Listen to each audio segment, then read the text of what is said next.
Aadaa hojii fi ogummaa gaazexeessummaa saba keenya keessatti hojii jalqabaa fi fakkeenyummaa addaa qabu ta'uun kan miidhagee dhiyaate uumamaa maraaf uummata sagalee hin qabneef sagalee ta'uuf jecha naamusaa fi sansakkaa raacitti ogummaa maal akka fakkaatu warra qabsaa'ota haqaa daandii walxaxaa kaleessa irratti wareegamanii darban yaadachaa ogeessotaa fi dhimmamtoota kaleessa naamusaa fi walabummaa miidiyaatti amanaa kara sagalee qilleensaa uummata isaaniif odeessa kennuuf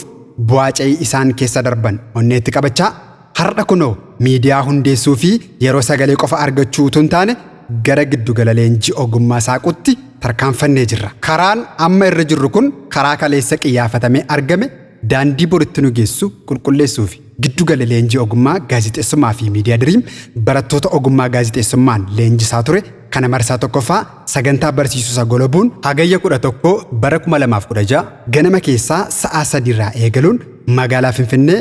giddugala aadaa Oromootti ni eebbisiisa. Guyyaa kana sagantaaleen eebba barattootaa cinatti qabamanii jiran marii paanaalii guddaa ogummaa gaazexeessummaa fi miidiyaa ilaalchisee hayyotaa fi ogeessota ogummichaan ogummaa dilbii horataniin kan geggeeffamu yoo ta'u ogummaa gaazexeessummaa fi miidiyaa guddina afaan Oromoo keessatti baataniif beekamtiin kan kennamu yommuu ta'u akkasumas barattoota leenjisaa tureef colleewwan abdatamanii fi piroojeektiin eebba isaanii hojii suuqa qabu hojjetaniif sagantaan awaardii addaa ni taasifama. Sagantaa kanarraa qooda fudhattoonni guyyaa eebba barattoota kanaa warri affeerraan taasifameef